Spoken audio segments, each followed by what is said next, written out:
बिस्मिल्लाहिर्रहमानिर्रहीम अस्सलामु अलैकुम अल्लाहुम्मा सल्लि अला आले मोहम्मद सल्लल्लाहु तआला अलैहि वसल्लम। वेलकम टू सियासी शतरंज। मैं हूं तलाज तोई। आज इलेक्शन कमीशन ऑफ पाकिस्तान को 17 अरब 40 करोड़ रुपए मिल गए हैं मिनिस्ट्री ऑफ फाइनेंस से। और अब जो कयास आराइयां की जा रही थी कि अगर फंड्स टाइम पे जारी ना हुए तो आम इंतखाबात की तारीख मुतासर हो सकती है, उन तमाम कयास आराइयों का गला घोट दिया गया है। अब ये बातें नहीं होंगी कि इलेक्शन कमीशन के पास पैसे नहीं है, इसीलिए इलेक्शन शेड्यूल जो 10 दिसंबर तक आना है उसमें कुछ ताखीर हो सकती है। पहले ये कहा जा रहा था कि पहला हफ्ता दिसंबर में ये इलेक्शन शेड्यूल जारी कर दिया जाएगा इलेक्शन कमीशन की जानिब से। अब बताया जा रहा है 10 तारीख तक। अब देखना ही है कि इलेक्शन कमीशन ऑफ पाकिस्तान को पैसे तो मिल गए हैं, रकम जारी हो गई है, मिनिस्ट्री ऑफ फाइनेंस ने अपना काम कर दिया है। क्या इलेक्शन कमीशन ऑफ पाकिस्तान अपना काम करेगा या नहीं, वक्त पर शेड्यूल जारी होगा या नहीं, आज के प्रोग्राम में तफसीलन डिस्कस करेंगे। साथ साथ इलेक्शन कमीशन ऑफ पाकिस्तान के किरदार के ऊपर बड़ी उंगलियां उठाई जा रही हैं तमाम पार्टीज की जानिब से, तमाम सिवाय पाकिस्तान पीपल्स पार्टी की जानिब से। तो मुझे आज पीपल्स पार्टी से पूछना है कि ऐसी क्या वजह है कि हर पार्टी को इलेक्शन कमीशन से नाराजगी है हल्का बंदियों के मामले पर, लेकिन पीपल्स पार्टी जो कि कहती है कि उनकी सीटें कम हुई हैं इन हल्का बंदियों से, लेकिन एतराज कोई नहीं है, रजामंदी उनकी तरफ से मुकम्मल जाहिर की जा रही है। खुशी का इजहार जरूर किया तो नहीं जा रहा, लेकिन कहते हैं ना कि they didn't say anything in particular but they said it really well. तो कोई शिकायत ना करना इलेक्शन कमीशन की वाज़ेह कर देता है कि वो इलेक्शन कमीशन ऑफ पाकिस्तान की कारकर्दगी से मुत्तमईन है। क्यों मुत्तमईन है आज पूछेंगे। आसिफ अली जरदारी साहब की बड़ी स्टेटमेंट आई है, वो ये कहते हैं कि किसी भी जमात, किसी भी सियासी जमात के साथ कोई भी सीट एडजस्टमेंट नहीं की जाएगी। एट द सेम टाइम हम ये देख रहे हैं कि बलूचिस्तान में इलेक्टेबल्स से बातें की जा रही हैं, उनको ऑफर्स दी जा रही हैं कि पीपल्स पार्टी में शमूलियत इख्तियार कर लें। उसमें साले भुतानी हैं और भी बहुत सारे बड़े बड़े नाम हैं, आगे चल के तफसीलन उनको भी डिस्कस करेंगे कि एक तरफ मुफाहमत के बेताज बादशाह कहते हैं नो सीट एडजस्टमेंट, दूसरी तरफ इलेक्टेबल्स को, दूसरी पार्टी को दावतें जारी है कि पीपल्स पार्टी में शमूलियत इख्तियार करें। तो ये सोचने की जरूरत है क्या सूरत हाल इस वक्त आसिफ अली जरदारी साहब देख रहे हैं। अच्छा, उन्हीं के पार्टी के राजा परवेज अशरफ साहब हैं, साबिक वजीर आजम है, उन्होंने भी एक इंपॉर्टेंट स्टेटमेंट दी है और बड़ा वाज़ेह कर दिया है, कमज़ोर हुकूमत अगर इलेक्शन के बाद आई तो मुल्क के मसाइल हल नहीं होंगे। और मैं एग्री करता हूँ कि एक और PDM जैसा गुलदस्ता अगर बना, एक और ज़बरदस्ती की कोलिशन गवर्नमेंट बनाई गई तो मुल्क ऐसे ही चलता रहेगा, मुल्क के मसाइल हल नहीं होंगे। मुआशी तौर पर जो चैलेंजेस हैं वो बहुत संगीन है, ख़तरनाक हैं, परेशान कुन है। हम सबको सोचने की ज़रूरत है कि मीसाक मईशत अब एक ऑप्शन नहीं है, अब ये चॉइस नहीं है, अब ये कंपल्सरी हो चुका है कि मईशत के ऊपर एग्रीमेंट करे हर सियासी जमात।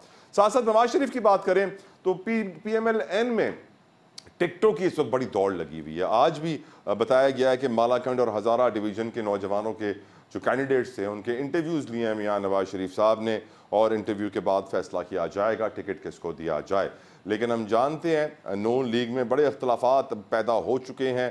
ख़ास तौर पे ये खबर जब सामने आई कि बड़े बड़े लीडर्स जैसे कि एहसन इकबाल साहब, राना सनाउल्लाह साहब, चौधरी तनवीर साहब और भी बहुत सारे, हनीफ अब्बासी साहब, अपने ख़ानदान वालों के लिए टिकटों के लिए इस वक्त दौड़ रहे हैं। मौरूसी सियासत को परवान चढ़ाना है, अपने बच्चों को, अपने बेटियों को, अपने बेटों को, अपने दामादों को टिकट दिलवानी है, जिसके लिए बड़ी तगोदौ जा रही है। और ये भी खबरें गर्दिश कर रही हैं, बहुत सारी कंप्लेंट्स आ रही हैं सिंध से स्पेशली कि एक ही ख़ानदान है, उसे ही हमेशा जो रिजर्व्ड माइनॉरिटी अक़लियतों की निशिस्त की टिकट है वो एक ही ख़ानदान को दी जाती है। आखिर इस मुल्क के मसाइल अगर वो एक ही ख़ानदान पिछले 75 सालों में हल नहीं कर सका तो आगे क्या हल करेगा। सोचने की ज़रूरत है नून लीग को कि वो मेरिट पे टिकट्स दे रही है या फिर पैसे पे, पावर पे, पर्ची पे टिकट्स दी जा रही हैं। अच्छा, ये सिर्फ मैं नहीं कह रहा हूँ, हमारे पास सबूत भी है, आजकल टेलीविज़न पे ओपनली देखा जा सकता है। सुनवाना चाहूँगा आपको कि दानियाल अजीज़ साहब परवेज़ रशीद साहब की टीम के रुकन थे, बड़े सीनियर थे, इंफॉर्मेशन मिनिस्ट्री को देखते थे और बड़े एक्टिव मेंबर थे PMLN के, फिर गायब हो गए।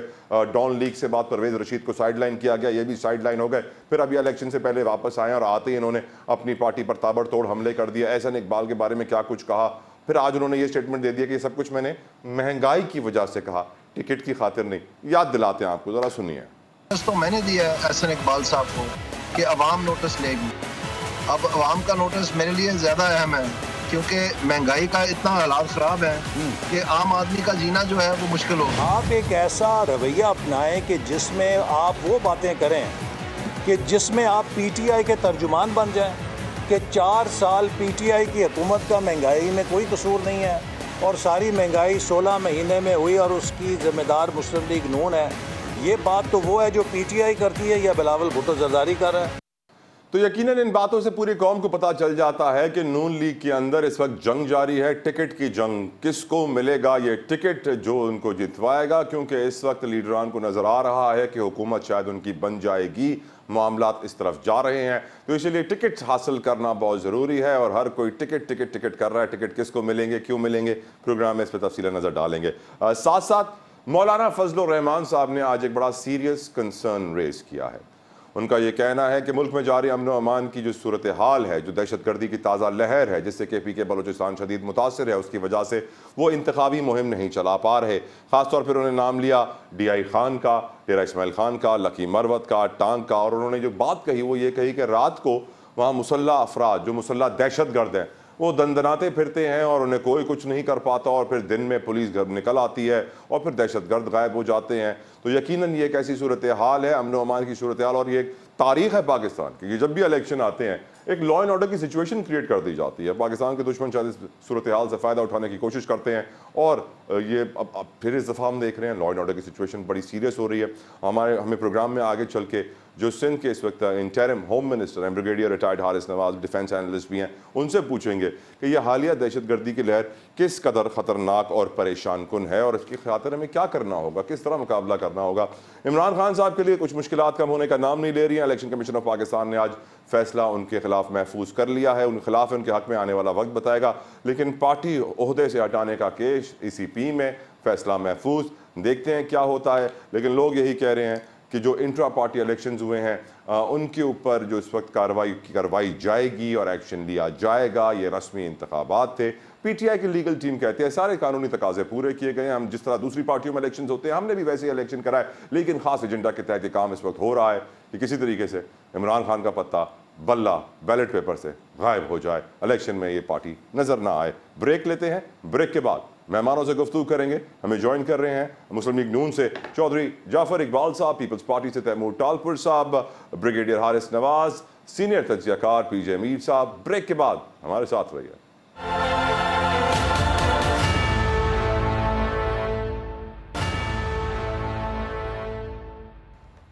वेलकम बैक टू सियासी शतरंज। मेरे साथ इस मेरे मेहमान मौजूद हैं। वेलकम कहूँगा PJ मीर साहब को, मुफ्ती किफ़ायतुल्लाह साहब को और साथ चौधरी जाफर इकबाल साहब को। आप तीनों मेहमानों का बेहद मशकूर, शुक्रगुजार, आप अपना कीमती वक्त हमारे लिए निकाला। PJ मीर साहब, आप एनालिस्ट हमारे इस वक्त वाहिद हैं पैनल में, तो आपसे आगाज़ करना चाहूँगा।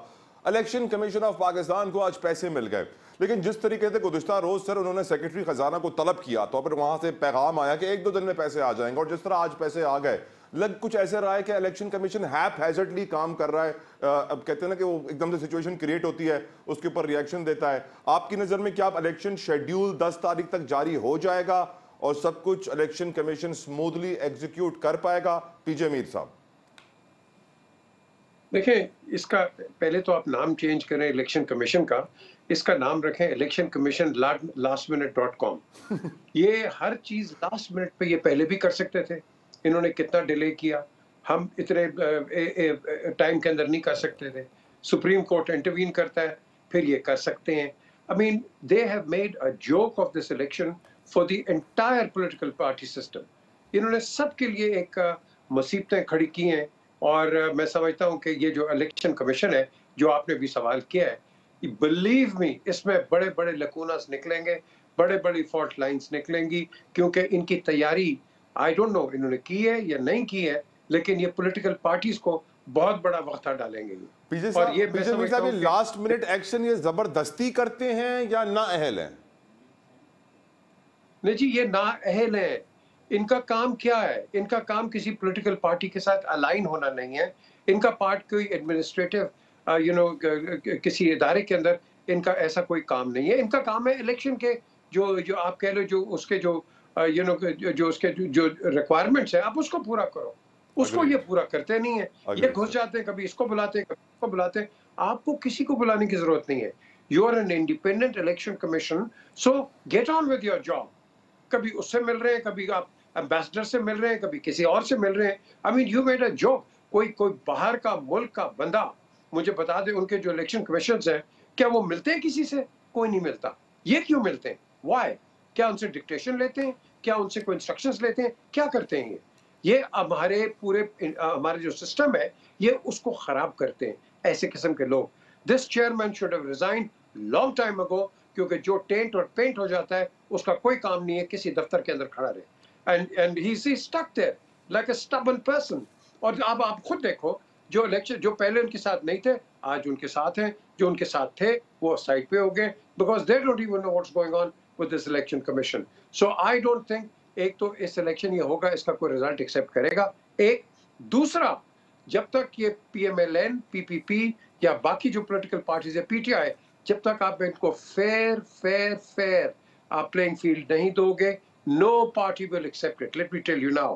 क्योंकि ये बड़े क्रूशियल इलेक्शंस हैं और फ्यूचर इकोनॉमिकल जो कहते हैं ना podium that stands on it. We are 100% date, हम 100% लगे हुए डेट उसमें सर्विसिंग के अंदर। तो नई गवर्नमेंट जो आएगी, अगर उसको फेयर आप चांस नहीं दोगे, वो आएगी नो मैटर जो आए, फिर उस पर ब्लेम लग जाएगा। ये जो आज खड़े हैं, they have to come to a memorandum of understanding, keep the election commission out of, come to an understanding, you will accept what is going on, you will accept the election results no matter what goes on, and then that is a way forward। क्योंकि election के बाद फिर वही शुरू हो जाना है, नहीं जी वहां धांधली हुई है, इस हल्के में ये हो गया, इस हल्के में वो हो गया। And I tell you this will be a musical chairs जो कि कंटिन्यू रहेंगी, और नुकसान किसको है? आम आवाम को।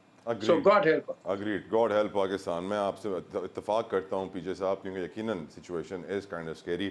मुफ्ती किफ़ायतुल्लाह साहब, आपकी जमात को इस वक्त पूरा एतमाद है इलेक्शन कमीशन ऑफ पाकिस्तान पर, जिस तरह सीनियर तज्ज़ियाकार और साफ़ी पीजे मीर साहब ने बता दिया पूरी कौम को कि इलेक्शन कमीशन ऑफ पाकिस्तान की एक्चुअल कारकर्दगी क्या है। आपकी जमात को सर कितना एतमाद है, ख़ासतौर पर नई हल्का बंदियों की हतमी फहरिस्त के बाद? बिस्मिल्लाहिर्रहमानिर्रहीम, आपका शुक्रिया। बज़ाहिर तो बदएतमादी की कोई बात मौजूद नहीं है। ये एक तसलसल होता है ना, कि शुरू में ऐलान किया जाता है, फिर पोलिंग डे का ऐलान होता है, उसके बाद फिर ये हल्का बंदी होती हैं, उस पर एतराज़ व जवाबात होते हैं, फिर ये लोग नॉमिनेशन पेपर्स फाइल करते हैं, उसके बाद इलेक्शन होता है, गेमा गेमी होती है। तो आप उसका जो असल मामला होता है वो पोलिंग डे पर होता है। तो पोलिंग डे तक आप इंतज़ार करेंगे, आप कोई बदगुमानी की फ़िज़ा पैदा नहीं करेंगे। तो फ़िलहाल तो ऐसी कोई बात नहीं, छोटी मोटी बातें आती हैं, लेकिन इसको काउंट नहीं करना चाहिए। जब तक पोलिंग डे सामने ना आए और शफाफ इलेक्शन के रिजल्ट सामने ना आए। लेकिन मुफ्ती साहब अगर इजाज़त हो, हुजूर माफ़ कीजिएगा मैं इंटरप्ट कर रहा हूँ माजरत के साथ सर, लेकिन सर इतने बड़े इदारे को एक दिन पहले मालूम पड़ता है कि ओ हमारे पैसे ख़त्म हो गए हैं, और फिर वो जी तलब करता है वजारत ख़जाना के सेक्रेटरी को, और फिर वजारत ख़जाना अगले दिन पैसे दे देता है। तो ये लास्ट मिनट एक्शन, जो लास्ट मिनट बात की अभी पीछे मीर साहब ने, आखिरी वक्त पे इनको ये चीज़ें याद आ रही हैं, कैसे मुमकिन है सर कि ये आखिरी वक्त पे इनको याद है? ये पहले से इनको मालूम होता है, वेट किया जाता है आखिरी वक्त तक का, या फिर नाअहली है जिस तरह पीछे मीर साहब ने कहा? आप नहीं सर एग्री करेंगे आखिरी वक्त पे इलेक्शन कमीशन जो उठता है ख्वाब गफलत से, तो कुछ ना कुछ दाल में काला है? नहीं, मैं उसका इस तरह तर्जुमा करूँगी, ये तकनीकी बातें हैं ना, ये पॉलिसी बातें तो नहीं है ना। अब पैसा आज आया या कम आया, उनको आखिर दिन याद हुआ या मिड वीक को याद हुआ, ये कोई इतनी अहम बात नहीं होती। ज़रूरत के लिए जितना पैसा होता है वो तो होता है। अब बाद में बड़े अखराजात के लिए पैसा आता है तो ज़्यादा बड़ा खर्चा तो पोलिंग डे पर होता है, तो उसमें तो वक्त है। यानी इन बातों को बहाना नहीं बनाया जा सकता। इसको बहाना कह दें और हम इससे कह दें हम मुस्ताफ़ी हो जाएं, तो फिर किसको लाएंगे? यानी फिर कौन सा ऐसे दूध से धुला हुआ आदमी है कि वो ऐसा नहीं करेगा? आपको पता है हमारी लंगड़ी लूली जमहूरियत है, इसके अंदर पूछ पूछ कर कदम रखते हैं। पर मुफ्ती साहब आपने मेरे दिल पे फिर से सर वो जख्मों पे नमक छिड़क दिया है। हम सर लूली लंगड़ी अंधी बहरी जमहूरियत के साथ क्यों चलना पसंद करते हैं? इससे अच्छा है जमहूरियत ना हो मुफ्ती साहब। नहीं, आपने सुना नहीं ना, something is better than nothing ना। अब कोई चीज नहीं है तो उससे तो ये अच्छी है ना। अब इसको हम लंगड़ी लूली कहते हैं मजबूत जमहूरियतों के मुकाबले में, जहाँ अवाम फैसला साज कुव्वत होती है। और जब हम कहते हैं ये nothing is something is better, तो इसलिए कहते हैं कि चलो डिक्टेटरशिप तो अच्छे हैं, फौजी आकर बैठ जाते हैं, उनको कोई कुछ नहीं बिगाड़ सकता। वो तो आज भी नहीं बिगाड़ सकता, जमहूरियत में भी कोई कुछ नहीं बिगाड़ सकता सर। अब ये तो कह रहा हूँ ना, तो लंगड़ी लूली इसलिए कह रहा हूँ ना। चले पीजे मीर साहब से यही सवाल पूछता हूँ। पीजे साहब, ये लूली, लंगड़ी, बहरी, माजूर जमहूरियत जो हमारी है, जो मुझे पसंद नहीं आती, मैं कहता हूँ इससे अच्छा है बादशाह तो डिक्टेटरशिप हो, लेकिन मुफ्ती साहब इस तरह कह रहे हैं something is better than nothing. क्या ये कोटेशन सर डेमोक्रेसी के लिए यूज होनी चाहिए सर? पीजे साहब देखें, are we going for quality या क्वांटिटी? आपने यहाँ देखना है।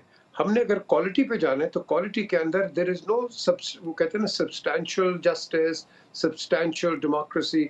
We need complete democracy. Complete democracy के अंदर एक आम आदमी सड़क पे खड़ा होके अपनी आवाज उठा सकता है, उसका कॉन्स्टिट्यूशनल राइट है। Do you have that here in this country? I am afraid no. So the question is कि फिर अब अगर हम लूली लंगड़ी जमहूरियत पे भी जाएंगे तो उसके आगे क्या होगा? उसका रिजल्ट भी लूला लंगड़ा होगा, उसके आपके जो आफ्टर इफेक्ट्स है वो भी ऐसे होंगे। सर मुल्क भी लूला लंगड़ा हो जाएगा सर, जिस तरह है। Absolutely, absolutely. तो जब तक अगर हम एक पॉजिटिव कदम नहीं रखेंगे, एक संजीदगी से आगे नहीं सोचेंगे, कोई प्लान नहीं करेंगे, चलते चलते अगर मैं लाहौर से कराची जा रहा हूँ तो मेरे पास 500 रुपया है, तो मैं जाके मुल्तान जाके कहूँ मेरे पास तो पेट्रोल के पैसे नहीं, मैं आगे कैसे जाऊंगा? यही तो काम इलेक्शन कमीशन आपका कर रहे हैं। और यार इनको नहीं पता किस तरह चलाना election commission. Don't they know what, very well said sir, बड़ा अच्छा आपने समझाया पीजे साहब। If you would allow me, Taimur Dalpur साहब ने हमें ज्वाइन कर लिया है। तैमूर साहब, thank you so very much sir for giving us your time. Taimur साहब, पीपल्स पार्टी को आज इलेक्शन कमीशन ऑफ पाकिस्तान पर कितना भरोसा है? खासतौर पे सिंध में हल्का बंदियों के बाद तो सारी जमातों ने एहतजाज शुरू कर दिया, मुतालबात शुरू कर दिए कि मुस्ताफी हो जाएं chief election commissioner. Peoples Party की क्या कोई सेटिंग है सर इलेक्शन कमीशन के साथ, जो इतना ट्रस्ट शो किया जा रहा है ईसीपी के ऊपर? और दूसरा सवाल तैमूर साहब, लूली लंगड़ी जमहूरियत जरूरी है सर, या बेहतर है कि उसे जमहूरियत हो ही ना? Your opinion about it. बिस्मिल्लाहिर्रहमानिर्रहीम। मैं समझता हूं कि आज अगर इलेक्शन कमीशन ने किसी को नुकसान दिया है तो वाहिद पाकिस्तान पीपल्स पार्टी को नुकसान दिया है। अगर सीटें कम हुई हैं, वो सीटें जो हम सदियों से जीतते आ रहे हैं, सांगड़ से, ठट्ठा से, वो हमारी सीटें इलेक्शन कमीशन ने कम कर दी हैं, यानी नुकसान में जा रहे हैं। पर हम समझते हैं कि इलेक्शन जरूरी है और हम समझते हैं कि जो लोग जिनका कोई नुकसान नहीं हुआ वो सिर्फ और सिर्फ इलेक्शन से भागना चाह रहे हैं, और उसके अलावा जो इलेक्शन के बाद इनको रिजल्ट मिलना है जिसमें ये निल बटा निल होंगे, उसको कवर अप करने के लिए अभी से ये कोशिशें कर रहे हैं। आपने बात की जमहूरियत की, देयर इज नो कॉम्प्रोमाइज जमहूरियत के मामले में। आपको पता है कि हमारे लीडरों ने अपने सर कटवा दिए, शहादत एक्सेप्ट कर ली जमहूरियत के लिए। तो Pakistan Peoples Party will never compromise. मैं समझता हूं कि अगर फेयर एंड फ्री इलेक्शंस हो रहे हैं, अगर ट्रांसपेरेंट इलेक्शंस हो रहे हैं, तो ये ही जमहूरियत होती है और दिस इज डेमोक्रेसी। बाकी ऑफ कोर्स जो सिचुएशन है ऑन ग्राउंड वो डिफरेंट सिचुएशन है। हम देख रहे हैं कि कोई भी पार्टी शायद बिल्कुल इलेक्शन होंगे, फेयर एंड फ्री होंगे, हमें भरोसा है, हमें उम्मीद अच्छी है। जो अभी तक बातचीत की है इलेक्शन कमीशन ने, उसमें हम समझते हैं कि हमें जो हमारी डिमांड है फेयर फ्री इलेक्शन की, वो इंशाल्लाह मिलेगी। राइट तैमूर साहब, एक ब्रेक का मुझे कहा जा रहा है, अपने पैनल की इजाज़त से एक ब्रेक की तरफ बढ़ते हैं, वापस आएंगे तो डिस्कस करेंगे जो इस वक्त ज़राए ये कहते हैं मुस्लिम लीग नून के और JUI-FA के जो उम्मीदवार हैं, सदारती उम्मीदवार for the president of Pakistan की पोजीशन के लिए, वो मौलाना फजल रहमान साहब हैं। और मौलाना साहब ने आज कहा है कि जो इस वक्त अमन अमान की सूरत हाल है, DI खान में, टांक में, लकी मरवत में, रात को दहशतगर्द फिरते हैं, सुबह को पुलिस निकल के गश्त करती है, ऐसे में इलेक्शन की तैयारी कैसे की जाए, उनकी गुफ्तगू भी आपको सुनवाएंगे। इस ब्रेक के बाद तफसीलन डिस्कशन होगी लॉ एंड ऑर्डर सिचुएशन पर जो मुल्क में इस वक्त जारी है।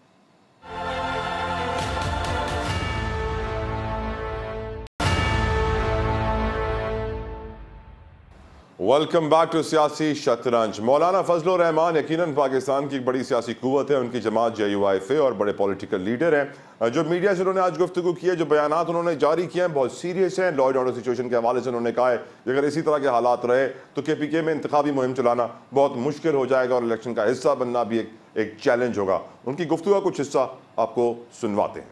दो सूबे इस वक्त बदअमनी के लपेट में, सारे सूरत हाल में क्या इंतखाबी मुहिम चलाई जा सकेगी, एक सवाल है। इसका ये माना नहीं है कि हम इलेक्शन मुलतवी करना चाहते हैं, लेकिन इलेक्शन को माहौल तो दिया जाए ना। मुस्लिम लीग के साथ हमारी जो रिलेशंस अब तक रहे हैं तो उस हवाले से इत्तेफाक राय हो गया है कि हम दोनों जमातों ने अब कमेटियाँ भी बना ली हैं, उन्होंने भी टीम बना ली है मुज़ाकरात की, और हमने भी बना ली है KP के लिए, उन्होंने भी बना ली है पंजाब के लिए। बाकी सूबों में भी इंशाल्लाह इसी निज़म के साथ हम इंतखाबी एडजस्टमेंट करेंगे। मुल्क में जारी दहशतगर्दी की लहर ने यकीनन कई खतरात और सियासी माहौल, जमहूरियत और इलेक्शन के लिए खड़े कर दिए हैं। इस पर गुफ्तगू करते हैं अपने पैनल के साथ। पहले मुफ्ती किफ़ायतुल्लाह साहब से जवाब जान लेते हैं। मुफ्ती साहब, जो हालात हैं स्पेशली KP के, जिस तरह DI खान का जिक्र हुआ, टांग का हुआ, लकी मरवत का हुआ, किस तरह आप इंतखाबात का हिस्सा बनेंगे, किस तरह इंतखाबी मुहिम चलाएंगे, किस तरह जलसे जुलूस करेंगे मुफ्ती साहब? एक मुश्किल तो है ना, और खुसूसन हमारी जमात के लिए है। ये जो इलाके आपने गिनवाए हैं ये हमारे महफूज किस्म के कौमी सूबाई के हल्के हैं। तो इलेक्शन कैंपेन का माना तो ये कि आज़ादाना तौर पर लोग वोट मांगे और जलसे करें और लोग वोट दें। अगर कहीं कोई कदगन आएगी या खौफ होगा तो फिर तो ऐसा नहीं हो सकेगा। तो हाल ही के अंदर हमारे एक जलसे पर खुदकुश हमला हुआ बागेवड़ में, और उसमें 50 लोग शहीद हो गए और तकरीबन 150 लोग जख्मी हो गए, और उन्होंने जानबूझकर उसको टारगेट किया, हमारे जलसे को टारगेट किया। हमारे रहनुमाए हाफिज अब्दुल्ला साहब, उन पर हमला हुआ है बलूचिस्तान में। तो ये दोनों जगह हैं जहां हमारा असर रसूख ज़्यादा है, तो वहाँ दहशतगर्दी की लहर तो उठी हुई है। अब ये एक सवाल है कि अगर इस माहौल के अंदर आप इलेक्शन करते हैं और हम भी तैयार हैं, तो आप हमें किस तरह से कवर करेंगे, आप सिक्योरिटी किस तरह देंगे, इलेक्शन के माहौल के आप किस तरह संभालेंगे, ये एक सवाल तो मौजूद है। ये काम है इंतज़ामिया का कि उनकी कैपेसिटी कितनी है, वो इतना कर सकती है नहीं कर सकती। जब तक आप इन चीज़ों को मुतमईन नहीं करेंगे और हमारे उम्मीदवार को तहफ़्फ़ुज़ हासिल नहीं होगा, तो फिर तो हमारे लिए तो इलेक्शन करना ज़रा मुश्किल हो जाएगा। हम दुआ करेंगे कि इलेक्शन हो और पार्टी भी उसके अंदर पार्टिसिपेट हों और हम भी हों, लेकिन अगर हमें बिलफर्ज व तकदीर सिक्योरिटी के खदशात हैं तो फिर इसका माना ये होगा कि कुछ लोग हमें इलेक्शन में नहीं देखना चाहते। तो फिर इस पर भी सोचा जा सकता है हमारी पार्टी की तरफ से कि उसका क्या किस तरह जवाब दिया जाए। एक मुश्किल तो है, और वो मुश्किल हम कौम के साथ शेयर करते हैं कि किस तरह इस मुश्किल से निकला जाए। इसका ये माना कतई नहीं कि हम इस मुश्किल को बहाना बनाकर ये कहते हैं कि इलेक्शन को पीछे करो या मौखर करो या हम बाइकाट करते हैं, ऐसा नहीं है। हम इस मुश्किल में फंसे हुए हैं, कौम हमारी रहनुमाई करे, मदद करे, कैसे निकलें, किस तरह अपने वोटर तक पहुंचे और किस तरह बगैर किसी खौफ के वोट मांगे भी जाएं और वोट दिए भी जाएं। ठीक मुफ्ती साहब, पीपल्स पार्टी का मौक़िफ़ जान लेते हैं। तैमूर टालपुर साहब, लॉ एंड ऑर्डर सिचुएशन कितना बड़ा खतरा है, कितना बड़ा कंसर्न है आने वाले इलेक्शंस के लिए सर?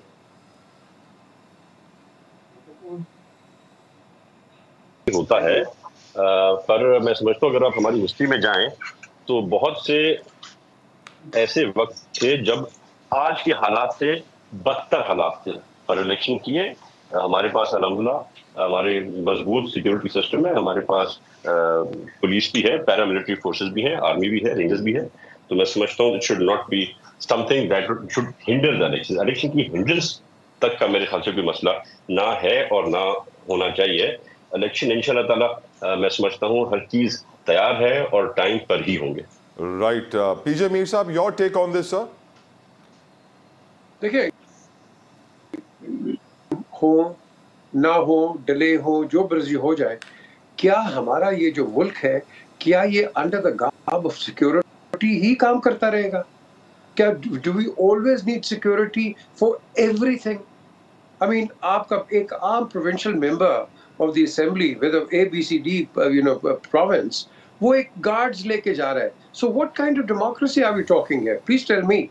आप जो डेमोक्रेटिकली इलेक्टेड बंदा आ रहा है, starting from the provincial, national senate and upwards or anywhere, वो एक protective custody के अंदर जा रहा है अपना काम करने के लिए।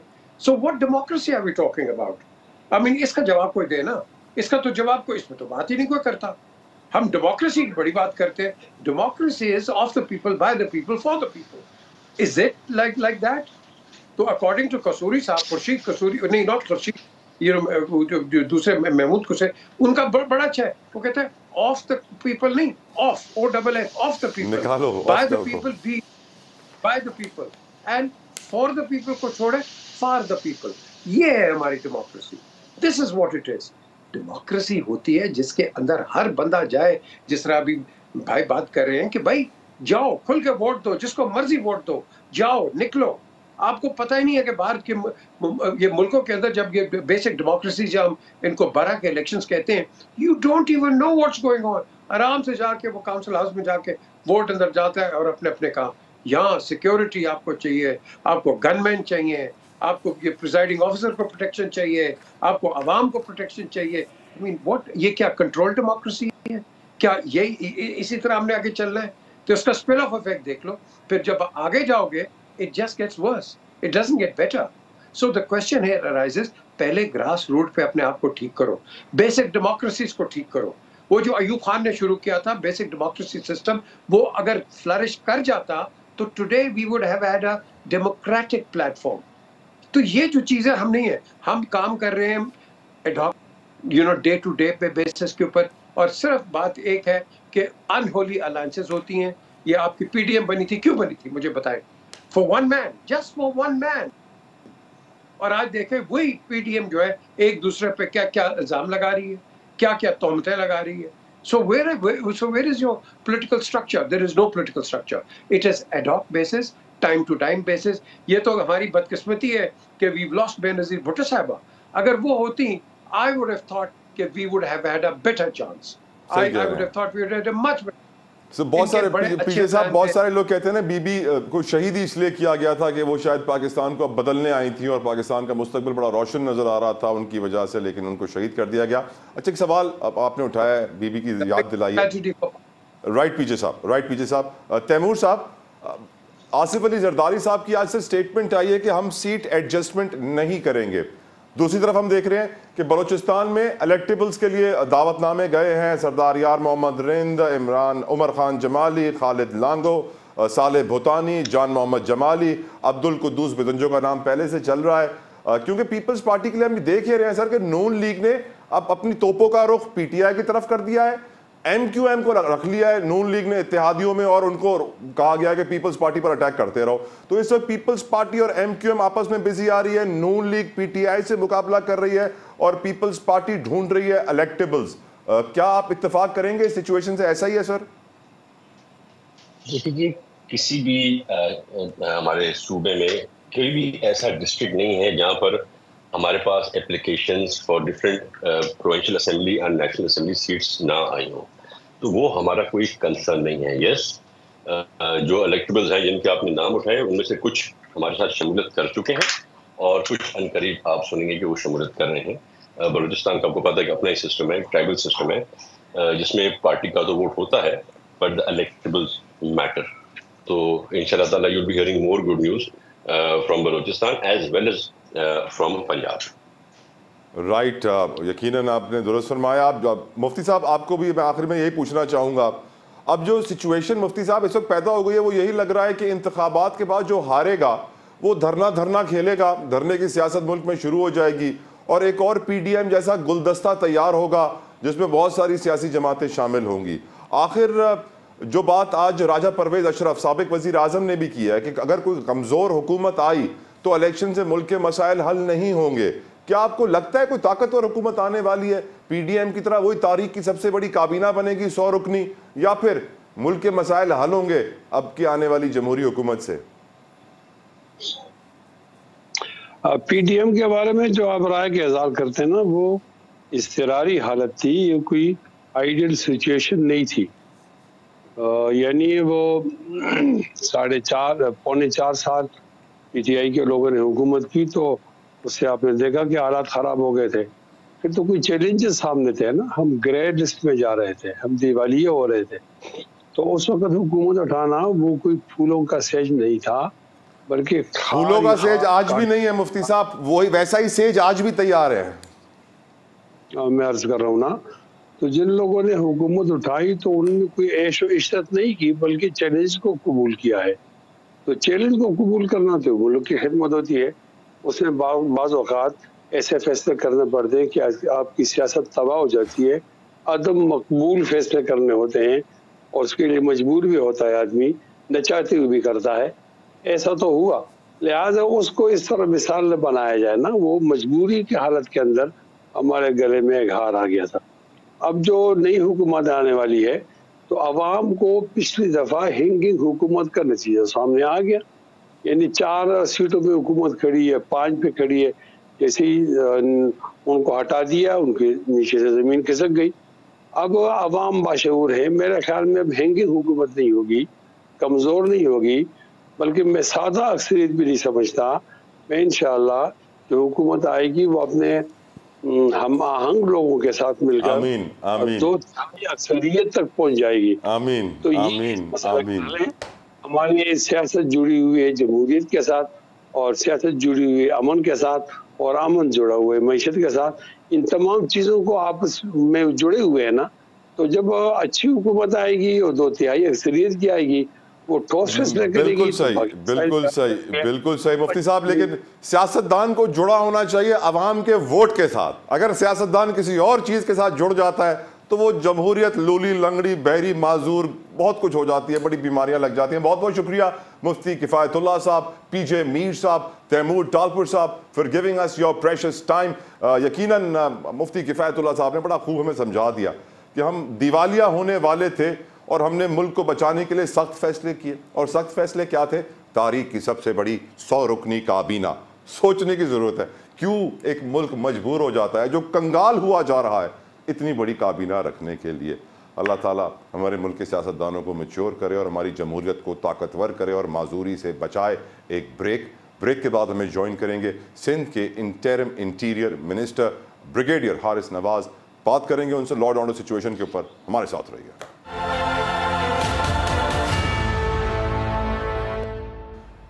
अमन अमान की सूरत हाल पर तफसीलन गुफ्तगू करने के लिए मेरे साथ इस वक्त मौजूद हैं निगरां वजीर दाखिला सिंध ब्रिगेडियर रिटायर्ड हारिस नवाज साहब। किसी तारुफ के मोहताज नहीं। ब्रिगेडियर साहब, thank you so very much sir for giving us your time. Sir, आप मेरे लिए एक पहले डिफेंस एनालिस्ट रह चुके हैं, हम आपसे हमेशा राब्ते में रहते थे और मुल्क की सिक्योरिटी की सूरत हाल पर तज्जिया लेते थे, सियासी सूरत हाल पर तज्जिया लेते थे। इस वक्त हमारे निगरां वजीर आजम काकड़ साहब ये कह चुके हैं कि बलूचिस्तान और KPK में हालात काफ़ी ख़राब हैं, खासतौर पर जो गैर कानूनी गैर मुल्कियों को वापस भेजा गया उसके बाद सिचुएशन और थोड़ी स्केरी हो गई है। आपकी नज़र में सर, आज फजलुर रहमान साहब ने भी ये कह दिया है कि जो अमन अमान की सूरत हाल है, रात को दहशत गर्द घूमते हैं DI खान, लकी मरवत और मलाकंड डिवीजन में, सुबह को वहाँ पुलिस गश्त करती है। इस वक्त करंट ग्राउंड रियलिटी क्या है लॉ एंड ऑर्डर सिचुएशन की ब्रिगेडियर साहब, आपकी नॉलेज के मुताबिक? बिल्कुल KPK बलूचिस्तान में कोई इतने नॉर्मल हालत नहीं है।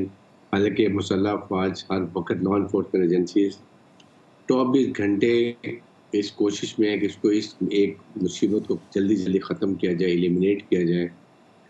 लेकिन फिर वो ज़ाहिर आपने देखा होगा अमेरिकन जाते हुए कितना वेपन है मतलब छोड़ दिया ना, टेंडेड लेटेस्ट एमुनिशन है वो सारा इन ऑर्गेनाइजेशन के हाथ में लगे। BLA, BLF, BNA, इधर TTP और दाइश इन सब के हाथ में लगा हुआ, वो उसको यूज़ करें। जो भी अभी जितने धमाके होते हैं जब उनको या वो एक्टिविटी होती है टेररिस्ट एक्टिविटीज हम उनको मारते हैं, तो सबके पास से यही वेपन निकलते हैं लेटेस्ट।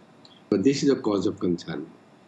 उसके बाद इसी तरीके से जब हमने अफगान इलीगल इमिग्रेंट्स को भेजना शुरू किया तो उसमें एक बैकलैश और किस्म का कि डोंट रियलाइज कि what all we have done from Afghanistan को अपनी जिम्मेदारी का एहसास होना चाहिए।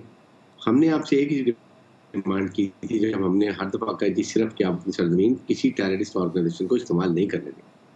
They don't understand. या फिर उनको डेलीगेशन भेज देते पाकिस्तान आते, पाकिस्तान के अंदर आप बताएं हमारे आपके क्या तहफ़्फ़ुज़ात हैं। वी टोल्ड देम खाली स्टेटमेंट काउंटर स्टेटमेंट, उसके बाद आप इनने जी से और हालात ख़राब हो जाएंगे, ये हो जाएगा वो, तो ये दीजर हालात को और ख़राब करते हैं।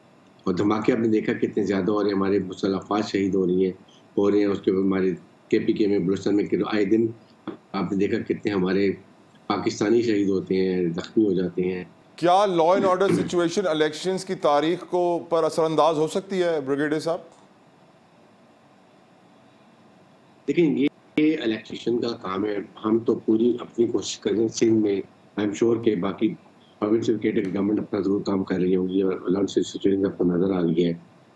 हमने अपनी तैयारी की हुई है। मैं ये this is a pure purgative of election commission of Pakistan कि वो इसको किस तरह देखते हैं, कितनी तैयारी करते हैं, क्या उन्होंने डिलिमिटेशन कर ली हैं, अगर लोगों के पोलिटिकल पार्टी एतराज़ात थे वो एड्रेस कर लिए हैं, नहीं किए हैं।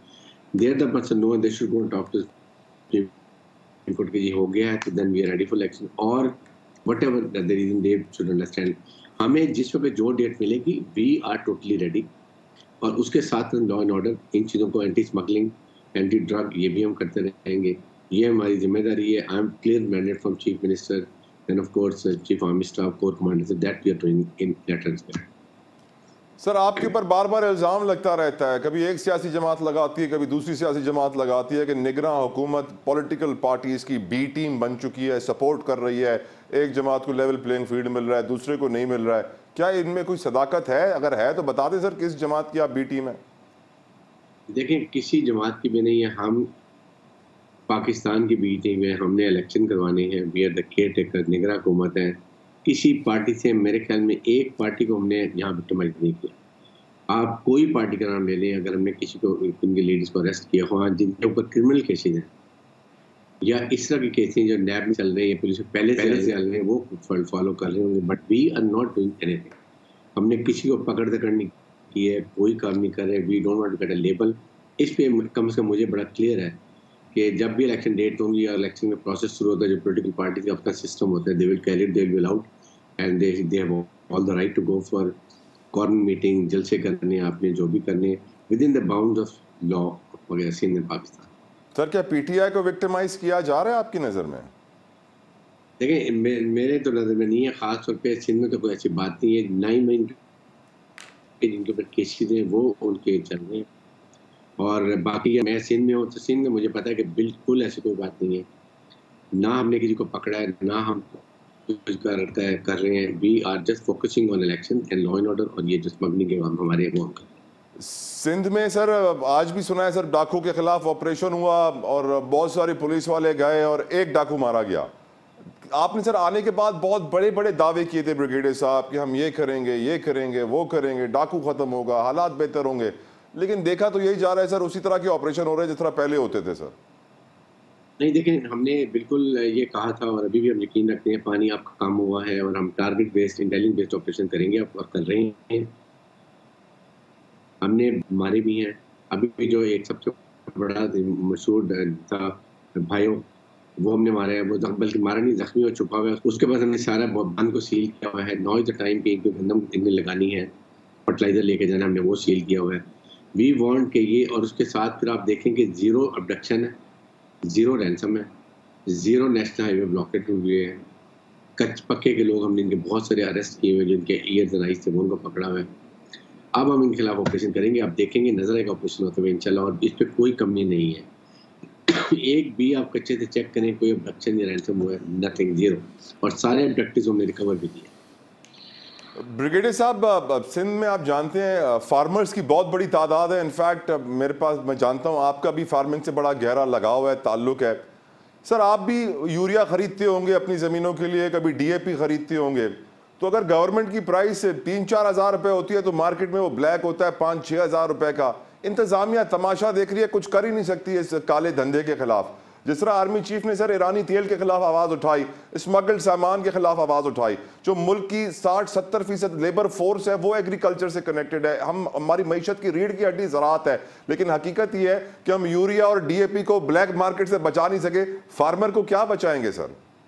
आई थिंक ये मैं आपसे बिल्कुल मुत्तफ़िक़ करता हूँ। ये एक बहुत ही सोर पॉइंट है और ये बहुत ही नाइंसाफ़ी है, और ये डिस्ट्रिक्ट एडमिनिस्ट्रेशन में, जिसमें पर्टिकुलरली आपके डिप्टी कमिश्नर, असिस्टेंट कमिश्नर और कमिश्नर रिस्पॉन्सिबल है, दे हैव टू इंश्योर कि इसको, हाँ, हमारी लॉ एनफोर्समेंट एजेंसी हर वक्त उनके साथ सपोर्ट करने के लिए तैयार है कि ये इंश्योर करें कि जो कंट्रोल रेट है उसमें मिलना चाहिए, और जो एक डीलर का मार्जिन ऑफ प्रॉफिट अलाउड है उससे ज़्यादा नहीं लेना चाहिए। बिल्कुल 1000-1500 पे जाके ये बिक रही है, ये नहीं होना चाहिए। हर एक को तकलीफ है, मैं भी इसकी तकलीफ को समझता हूँ, और अभी खास तौर पे गंदम का मौसम है, सनफ्लावर लगना है, फिर मस्टर्ड लगना है, उसके बाद और डिफरेंट क्रॉप्स हैं, लगनी हैं। ये एक हमारे मुल्क में देखें ये काम है district administration, they have to ensure. बाकी डिप्टी कमिश्नर फैसिलिटीज इंजॉय करने के अलावा जो काम है वो तो यही करने का है कि आप उनको कीमतें कंट्रोल, प्राइस कमेटी आपकी हो, वो वहाँ पर डिस्ट्रिक्ट लेवल पे सब्जी, वेजिटेबल, कमोडिटी आइटम की प्राइस कंट्रोल करें। पेस्टिसाइड्स है, फिर उसके बाद मेडिसिन हैं, फिर ये आपका फर्टिलाइजर है, they should be all controlled बिल्कुल। फिर नंबर 2 चीज़ें बिकती हैं, नंबर 2 दवाइयाँ मिलती हैं जिससे क्रॉप को बड़ा सर लोग सोच रहे होंगे ज्यादा इंटीरियर मिनिस्टर कुछ नहीं कर सकता इसके खिलाफ, तो कोई और क्या करेगा सर? नहीं, देखिए ये इंटीरियर मिनिस्टर का काम नहीं है, ये सर बेसिकली आवाज तो उठा सकते हैं सर, आपकी आवाज पूरी दुनिया में आज सुनी जाएगी, आप सिटिंग मिनिस्टर हैं अब यकीनन। सर कराची पे आ जाएं, ब्रिगेडियर साहब, let's come to Karachi. Karachi में इस वक्त क्राइम जिस तरह बढ़ रहा है, स्ट्रीट क्राइम स्पेशली, लोग परेशान हैं, लूट मार की वारदातें बढ़ी हुई हैं, किस तरह हम कराची को कंट्रोल करेंगे? स्पेशली जो पुलिस पार्टी वाली खबर आई थी ब्रिगेडियर साहब कि पुलिस ही चोर बन चुकी है, आवाम को लूट रही है, और एक पुलिस पार्टी का इंकशाफ हुआ है। जो हमारे क्राइम रिपोर्टर्स है बताते हैं दर्जनों पुलिस पार्टियां कराची में इस वक्त रेडें मार रही है, लूट मार कर रही है। सर मैं तो यही कहूंगा कि आप जितना वक्त भी हैं सर कुछ कर जाएं ब्रिगेडियर साहब प्लीज। देखिए, जिसने डीएसपी ने अंडर ट्रेनिंग किया है, आपने देखें कैसा हमने एक्शन लिया उसकी। सर ऐसा ना हो 6 महीने बाद बाइज्जत बरी हो जाए सर, हमारी अदालतें कमाल है सर। ये हो ही नहीं सकता, एक डिपार्टमेंटल एक्शन होता है। अंडर ट्रेनिंग को आईजी की पावर्स हैं, he can give a very swear punishment, और जब पनिशमेंट अनाउंस होगी तो आपको पता चलेगा, उसके खिलाफ कोई अपील भी नहीं हो सकती है अंडर ट्रेनिंग के लिए। एक तो ये है। सेकंड, जो और अफसर इन्वॉल्व हैं उनके खिलाफ भी हो रही है, और जो आपके कॉरेस्पॉन्डेंट कहते हैं please tell them to inform us, inform IG, inform me, I am always available. आपको सारे रिपोर्टों में रिंग करते रहते हैं, please be specific, tell me, and if I don't take action और IG don't take action, then you should be held responsible. कोई compromise नहीं है इसके ऊपर, जीरो टॉलरेंस है कि वो भी हमारी पुलिस हो। फिर लॉ एंड ऑर्डर सिचुएशन देखें उस तरह की नहीं है, बहुत बेहतर हो रही है। 50 डिकॉर्ड्स हमने 2.5 महीने में मारे हैं, और उसके बाद इतनी से ज़्यादा इंजर्ड किए हैं। उसके बाद हमने कितने पकड़े हैं, अभी भी हमने गाड़ियों वाले बस 4 नेट पकड़े, 5-5, 6-6 लोग जो गाड़ियाँ उठाते थे बेचते थे, वो सारा पकड़ लिया। अभी एक हमारे जर्नलिस्ट की पकड़ी गई थी, वो रिंद नाम था, उसकी गाड़ी ने रिकवर की है। हम इस पे कोई कॉम्प्रोमाइज नहीं करते। इसी तरह बॉर्डर सील है, border smuggling of oil diesel बंद है, गुटखा मावा बहुत कहीं चल रहा होगा, अदर फैक्ट्री सारी बंद कर दी हैं, घरों में बना रहे हैं। जो आदि मुजरिम खाने वाले हैं ना, वो अपने लिए खुद बना रहे हैं। यहाँ तक हमने कंट्रोल किया हुआ है। इसी तरीके से स्ट्रीट क्राइम पे गौर करें, पुलिस रेंजर भी रात को फिरती है, तो मैं आई एम श्योर कि ये बेहतर होंगे। इतना सिस्टम खराब था कि अभी बहुत देर लगी है, लेकिन अब आहिस्ता हमारे कंट्रोल में आ गए। बहुत शुक्रिया ब्रिगेडियर रिटायर्ड हारिस नवाज साहब हमारे साथ मौजूद थे। उन्होंने वाज़ेह कर दिया है कि लॉ एंड ऑर्डर सिचुएशन बेहतरी की तरफ जा रही है, स्ट्रीट क्राइम पर कंट्रोल पा रहे हैं, निगरान हुकूमत किसी की बी टीम नहीं है, और जो भी इल्ज़ामात आयद किए जा रहे हैं वो गलत है। जो इलेक्शन कमीशन अहकाम जारी करेगी वो तैयार हैं उनके ऊपर अमल दरामद करने के लिए, लेकिन ये कहना कि लेवल प्लेइंग फील्ड किसी को नहीं दी जा रही, ये तासुर बिल्कुल गलत है। प्रोग्राम का वक्त तमाम होता है, अपना फीडबैक मुझे ज़रूर दीजिएगा। अंटिल नेक्स्ट टाइम, अल्लाह हाफ़िज़।